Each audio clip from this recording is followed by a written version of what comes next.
Christmas Eve in Cedar Falls, Oregon, had arrived with the kind of winter storm that shut down highways and left families stranded miles from home. Jack Morrison was driving home from an emergency call when his headlights caught something that made him pull over immediately. A black sedan, wrapped around the old oak tree beside the bus stop, steam rising from its crumpled hood. But what stopped him cold wasn't the accident itself. It was the woman standing beside the wreckage, perfectly calm despite the blood trickling from her forehead, methodically pulling files from an expensive briefcase and feeding them into a small fire she'd started in the metal trash can. The flames cast eerie shadows across her face as she worked with focused precision, her torn business suit and steady hands telling a story Jack couldn't understand. "Ma'am, you're hurt," Jack said quietly as he approached. "I'm a veterinarian, but I know enough about head injuries to help." The woman looked up with storm-gray eyes, and when she spoke, her voice carried weight. "Just call me Rachel," she whispered as he wrapped his navy wool scarf around her shoulders.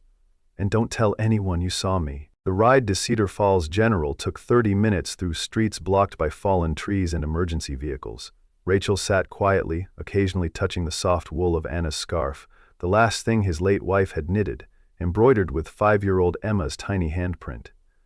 Jack found himself stealing glances at her expensive watch in surgeon's hands, wondering what kind of story had led to her burning documents beside a wrecked car on the worst night of the year. At the hospital, she moved with the careful control of someone who understood exactly how serious her injuries were.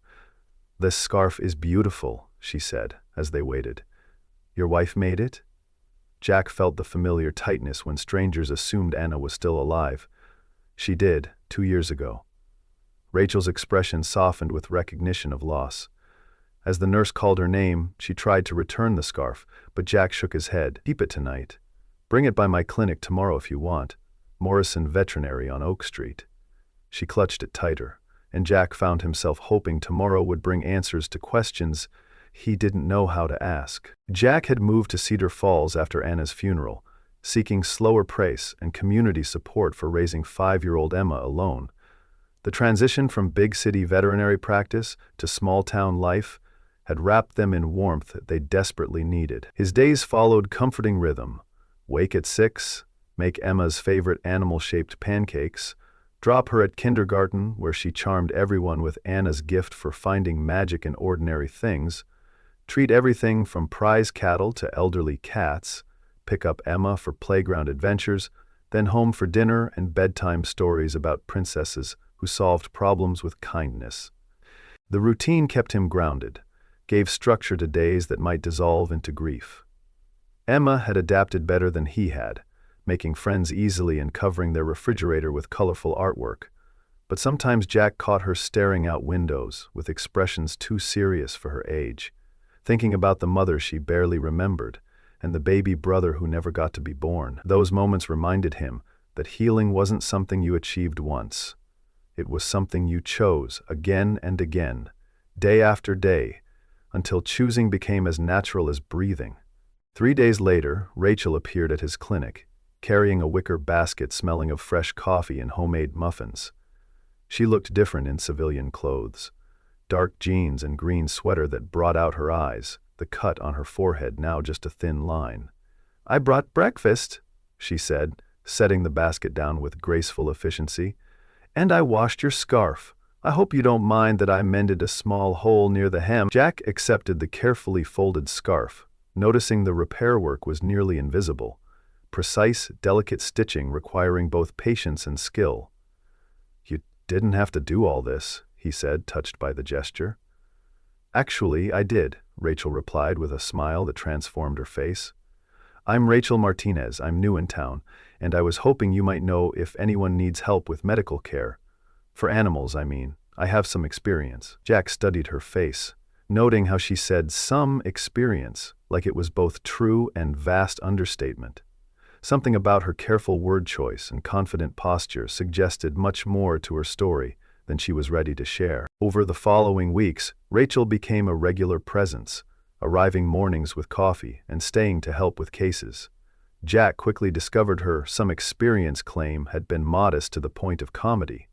She sutured wounds with master surgeon precision, diagnosed complex conditions that had him reaching for textbooks, and handled emergencies with calm competence, suggesting she'd seen far more trauma than most small-town doctors. When Mrs. Patterson's German Shepherd came in with what looked like simple limping, but turned out to be torn cruciate ligament requiring delicate surgery, Rachel assisted with skill that made Jack wonder exactly what medical background she was hiding. Her hands moved with fluid confidence of someone who'd spent years in operating rooms, anticipating his needs before he voiced them.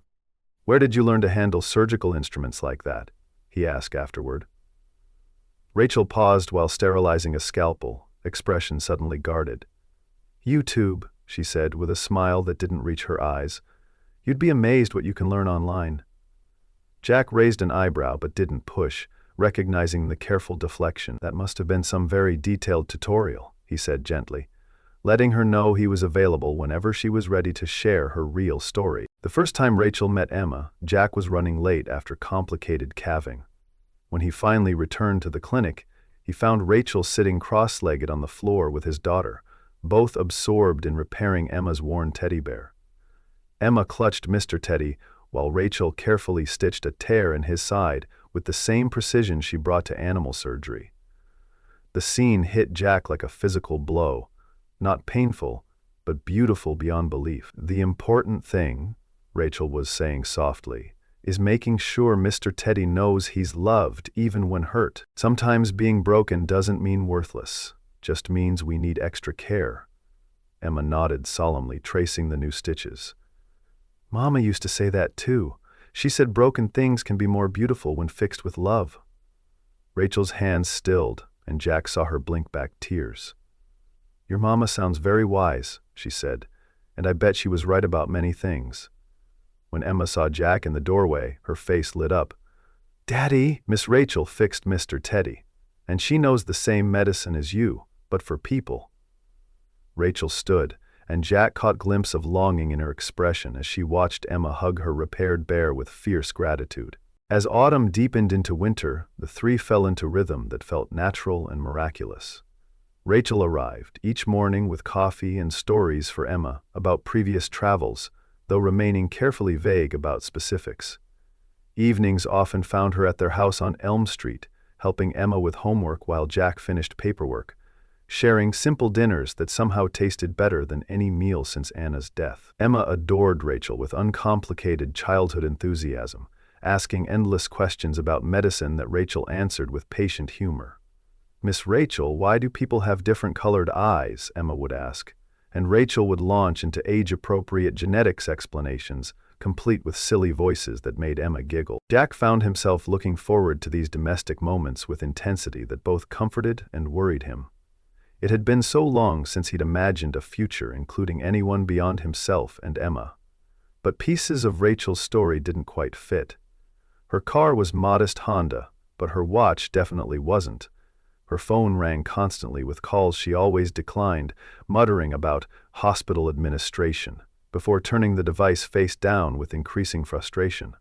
The truth began unraveling on a snowy December evening when Emma had fallen asleep on the clinic couch after helping with appointments.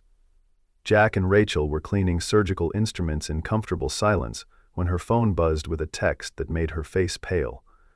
This time she wasn't quick enough to hide the screen. "Board meeting tomorrow at 8 a.m. Martinez Healthcare Group needs your decision about the merger proposal immediately. Dr. Harrison." Jack felt puzzle pieces shift, creating a picture both clearer and more confusing than anything he'd imagined. "Martinez Healthcare Group," he said slowly. "That's not exactly a small medical practice." Rachel saw him reading and quickly turned the phone over, but damage was done. The careful distance she'd maintained between her two worlds had just collapsed. "No," she whispered, barely audible. "It's not." Silence felt heavy with questions Jack didn't know how to ask, and answers Rachel wasn't ready to give. Finally, she sank into a plastic chair, looking suddenly exhausted. "I suppose you want an explanation," she said, though it wasn't really a question. The conversation that followed changed everything between them.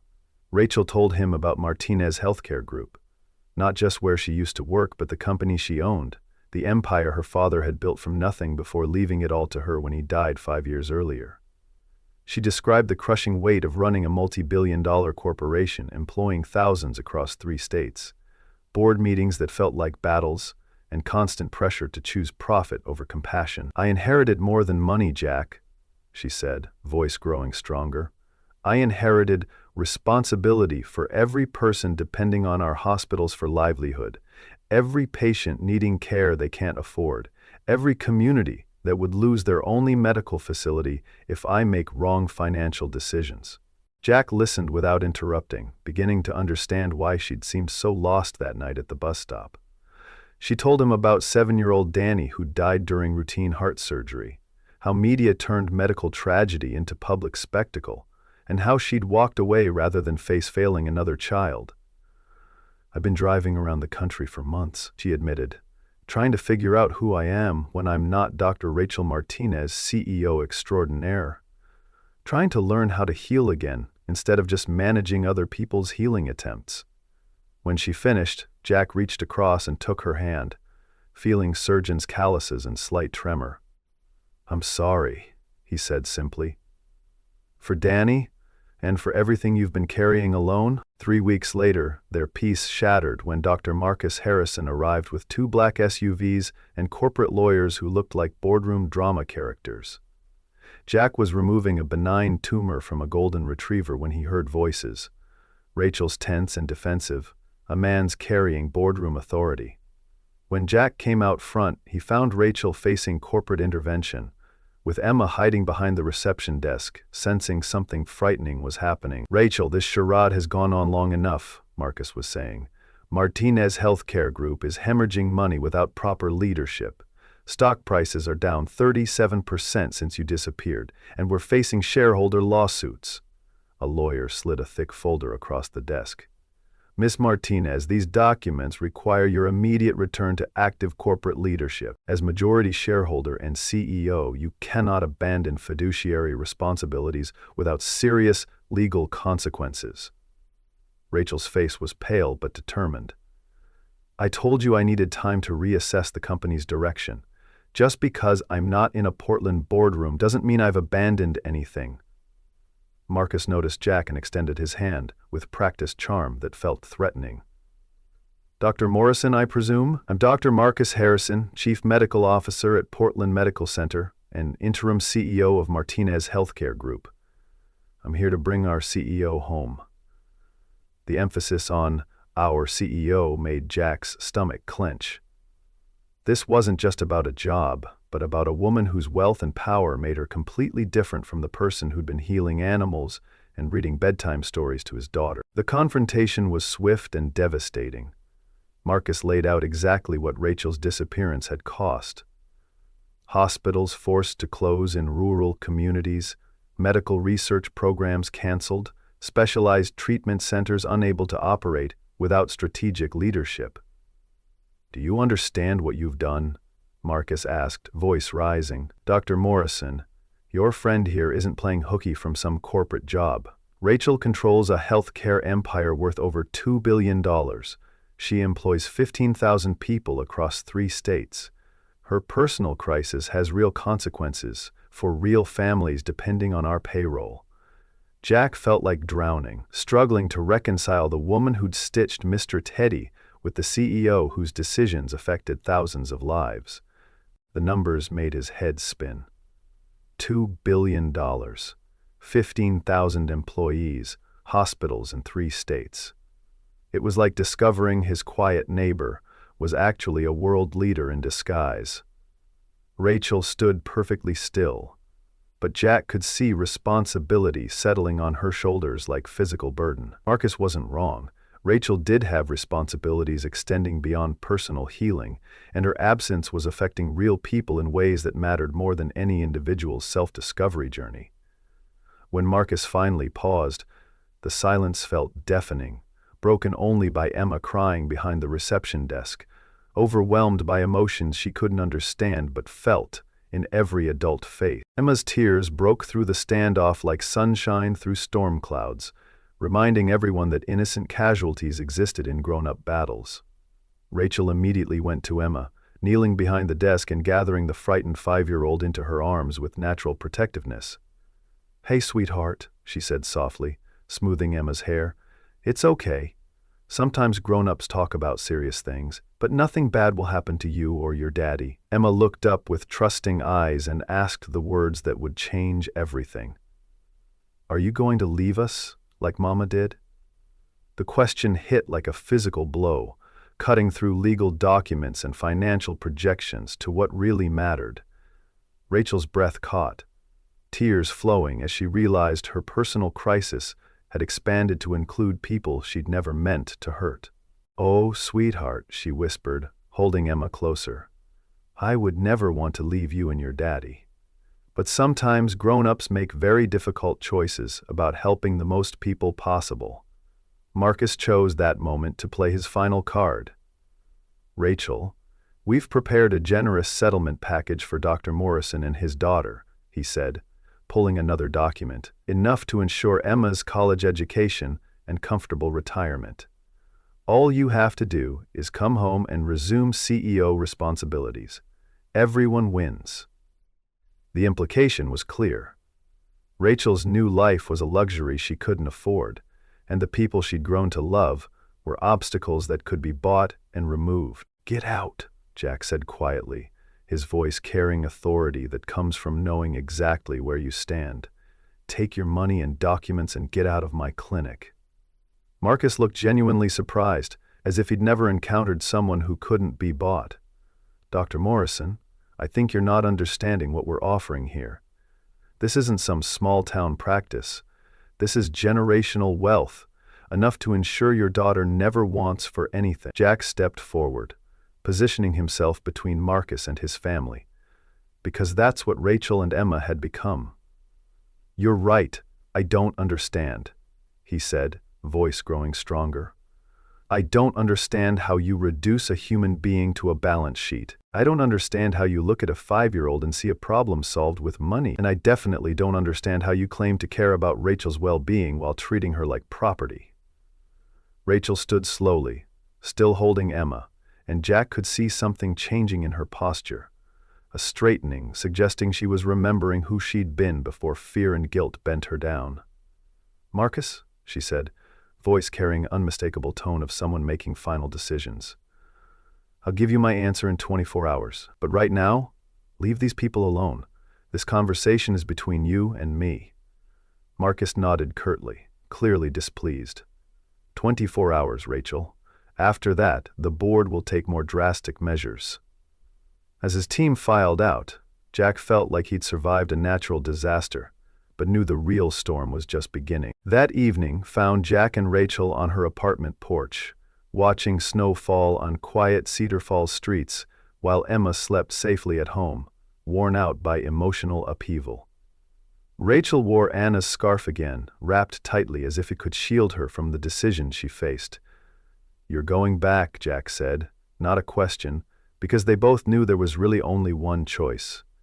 Rachel was quiet so long Jack thought she might not answer. When she finally spoke, her voice was barely audible. "How can I not? Marcus is right about one thing. There are people depending on Martinez Healthcare Group who never asked to be caught up in my personal crisis.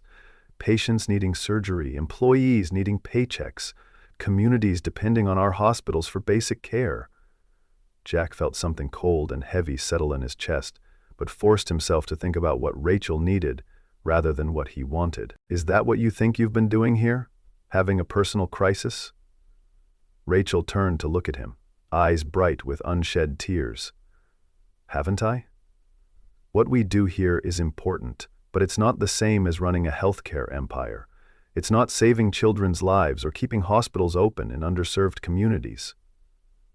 Jack was quiet, choosing words carefully. 3 weeks ago, you diagnosed Mrs. Chen's diabetic cat and taught her to manage the condition, probably adding years to that animal's life and saving an elderly woman from heartbreak of losing her only companion. Last month, you helped Tommy Martinez rehabilitate his injured hawk, and that bird's recovery kept a troubled teenager engaged when nothing else could reach him. Jack paused, watching her face in dim light. "And, Emma," he continued softly, "you've given her something I couldn't. You've shown her that healing is possible, that broken things can be made whole, that there are people who show up when you need them most. If that's not life and death important, I don't know what is. Rachel was crying now, tears flowing silently into Anna's scarf. But what if Marcus is right about me being selfish? What if I'm hiding here because I'm too scared to face losing another patient, making another mistake that costs someone their life? Jack took her hand, feeling the tremor that never quite went away. Then you're human, he said simply. And being human doesn't disqualify you from being a healer. It makes you better at it. But Rachel, whatever you decide has to be your choice, not Marcus's and not mine. You're the only one who knows what you can live with. They sat in silence as snow continued falling, and Jack thought about Anna and how she'd always believed love meant supporting someone's choices, even when those choices broke your heart. When Rachel finally stood, she carefully unwound Anna's scarf and held it out with shaking hands. "This belongs with your family," she said quietly. "It was never meant for me." Jack looked at the scarf, at Anna's careful stitches and Emma's tiny handprint. "Keep it," he said, voice barely steady. "Anna would have wanted you to have something to remember us by." Rachel shook her head, pressing the scarf into his hands with finality that felt like goodbye. "I don't need anything to remember you by, Jack Morrison. Some things are too important to forget." 2 weeks passed like slow-motion car accident, with Jack going through daily motions while feeling like half of himself had been surgically removed. Rachel had left for Portland the morning after their conversation, and the silence was deafening in ways he hadn't anticipated. Emma asked about her constantly, and Jack struggled to explain why their friend had gone away without promising she'd return. The clinic felt different without Rachel's morning coffee runs and effortless anticipation of his needs. Even animal patients seemed to sense the change, looking around expectantly for gentle voice and steady hands that had become natural part of their healing process. Jack tried filling empty hours with extra work, staying late to reorganize supply closets and taking on cases that could have waited, but nothing eased the ache of missing someone who'd become essential to his happiness. Mrs. Patterson mentioned seeing moving trucks at Rachel's apartment, and Jack felt his last hope disappear. She was really gone, and he was back to the life he'd thought was enough before she'd shown him what it felt like to be part of something larger than survival. The worst part was Emma's gradual acceptance of Rachel's absence. The way she stopped asking when Miss Rachel was coming back and started talking about her in past tense, instinctively understanding that some people came into your life like shooting stars, beautiful, bright, and ultimately temporary. The call came Tuesday morning in January, jolting Jack from sleep at 3 a.m. with urgency that always meant bad news. "Mr. Morrison? This is Dr. Sarah Kim at Portland Medical Center. I'm calling about your daughter, Emma." The words hit like ice water, and Jack was out of bed reaching for clothes before his mind processed what he was hearing. "What's wrong? Is she hurt?" His first thought was accident, but then he remembered Emma was safely asleep down the hall. "She was brought in about an hour ago after collapsing at her friend's sleepover party. We believe she's experiencing cardiac arrhythmia, irregular heartbeat causing her to lose consciousness. We need to run tests, but she's asking for someone named Miss Rachel. Do you know who that might be?" Jack felt the world tilt sideways and he gripped his dresser to stay upright. Emma had never shown heart problems, but he knew children could hide symptoms or conditions could develop suddenly. "Miss Rachel is Dr. Rachel Martinez," he said, voice sounding strange. She was a cardiac surgeon. I'm not sure where she is now." There was a pause, sound of pages turning and computers clicking. "Dr. Martinez is actually here at Portland Medical Center. She returned to her position as chief of cardiac surgery 2 weeks ago. Would you like me to contact her about Emma's case?" Jack was already heading for the door, mind reeling. "Yes, please, and tell her I'm driving up from Cedar Falls now. I'll be there in 3 hours." When Jack arrived at Portland Medical Center, he found Emma sleeping in a hospital bed that made her look impossibly small, connected to monitors beeping and flashing with vital information. Dr. Kim waited in a consultation room with test results and gentle expression medical professionals used for serious news. "Emma's condition is concerning but treatable," Dr. Kim explained, spreading EKG printouts across the table. "She has a congenital heart defect called Wolff-Parkinson-White syndrome. something she was born with, but symptoms don't always appear until school age. The good news is, it can be corrected with a surgical procedure that has very high success rate. Jack felt relief and terror equally, struggling to process technical details while his mind circled the central fact that his daughter needed heart surgery. What kind of surgery? How dangerous is it? Dr. Kim showed him heart diagrams that looked like maps of countries he'd never wanted to visit, explaining about electrical pathways and catheters and ablation. We need to create a small controlled burn to disconnect an extra electrical pathway, causing the irregular rhythm. It's performed through a blood vessel, so minimally invasive, and success rate is very high when performed by an experienced cardiac surgeon. She paused, consulting notes carefully. I understand Emma has been asking for Dr. Martinez. While I could certainly perform this procedure, Dr. Martinez is one of the most skilled cardiac surgeons in the country, particularly with pediatric cases. If you'd like, I could ask her to consult on Emma's case. Jack nodded without hesitation, knowing that whatever complicated feelings he had about Rachel's departure, Emma's health was more important than his wounded pride or broken heart. Emma woke an hour later, groggy from sedation but alert enough to recognize her father. "Daddy, my heart feels funny," she said, pressing a small hand to her chest with matter-of-fact acceptance children brought to frightening situations. "Like it's skipping rope inside me." Jack smoothed her hair, remembering how Anna used to do the same when Emma was feverish, trying to keep his voice steady.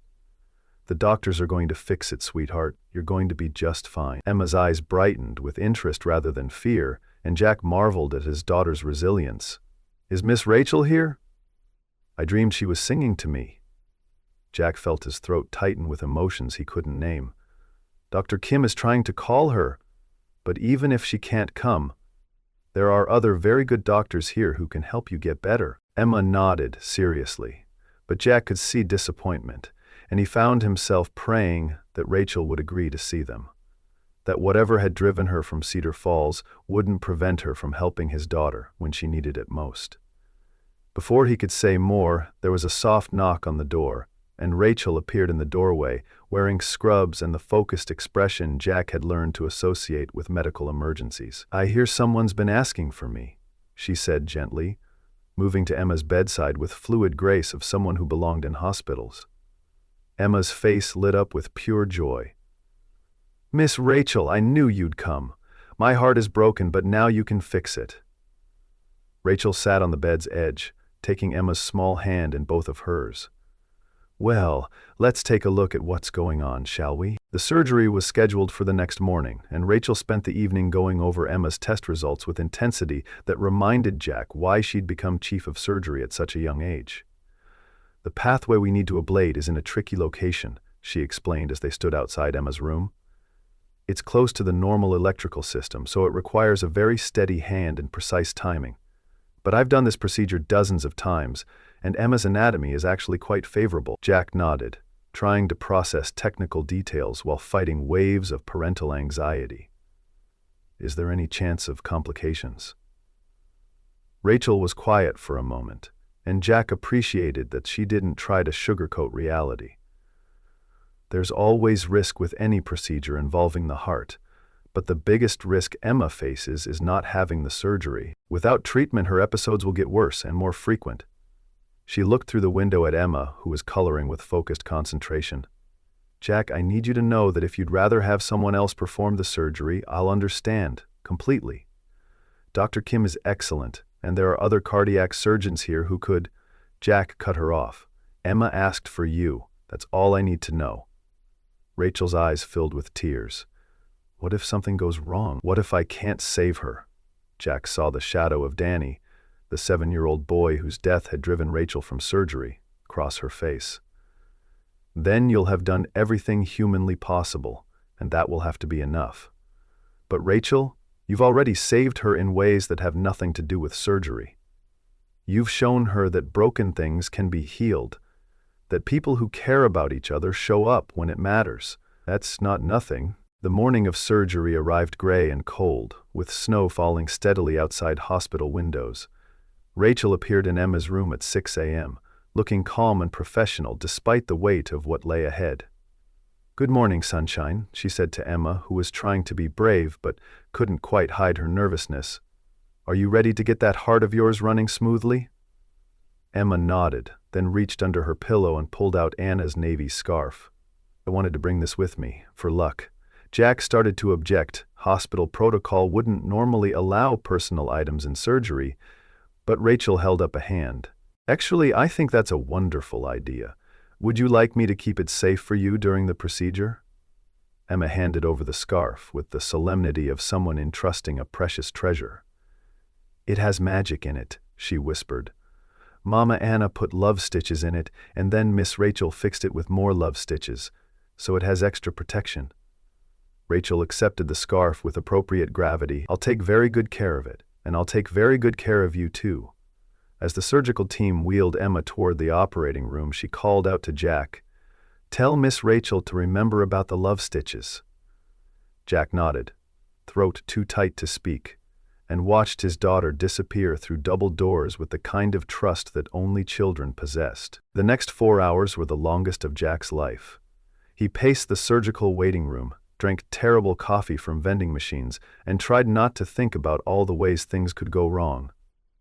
Dr. Kim stopped by periodically to reassure him that everything was proceeding normally, but Jack couldn't shake the feeling that his entire world was hanging in the balance. Finally, the doors opened and Rachel emerged, still wearing surgical scrubs, but with a smile that told him everything he needed to know before she said a word.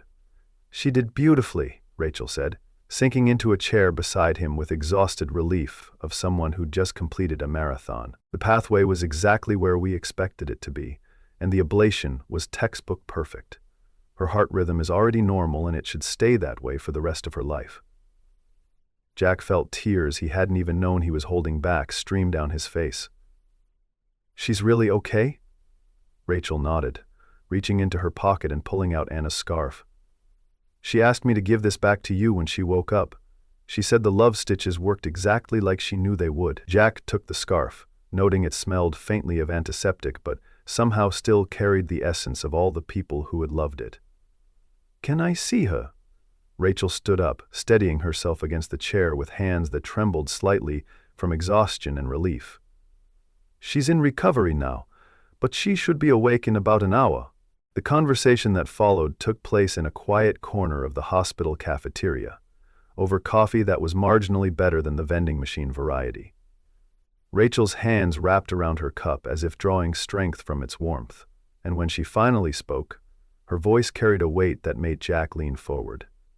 "There's something I haven't told you about who I really am," she began. "After Emma's surgery, Dr. Kim offered me my old position back. The board apparently reconsidered their deadline when they heard I was operating again." Jack felt his heart skip in a way that had nothing to do with medical conditions. "That's wonderful news. You deserve to have your career back." Rachel shook her head. "I turned them down, but not because I want to run away again. I want to restructure Martinez Healthcare Group to focus on what really matters, bringing quality medical care to underserved communities like Cedar Falls. I want to create mobile surgical units, telemedicine programs, and satellite clinics that can serve people who can't access major medical centers." She paused, looking directly into his eyes. "And I want to do it while also becoming part of a family that's taught me what really matters. If you'll have me." Jack felt something shift in his chest, a lightness he hadn't experienced since Anna's death.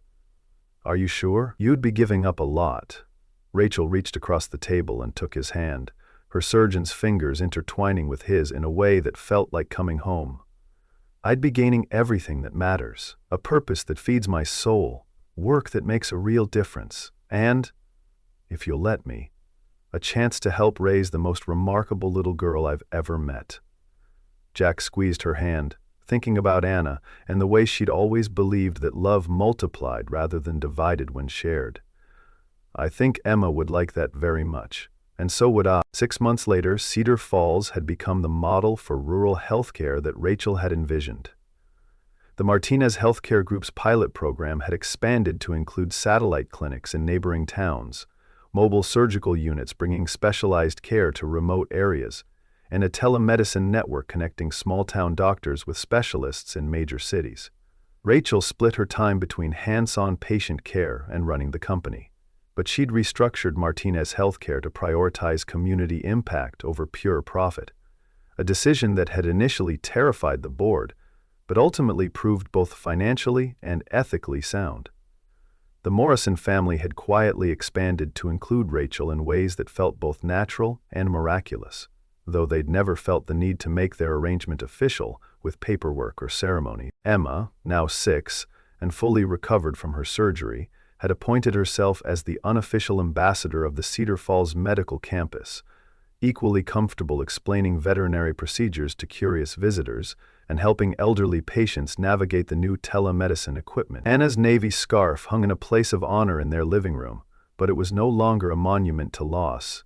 It had become a symbol of the way love could stretch and grow to accommodate new people without diminishing what had come before.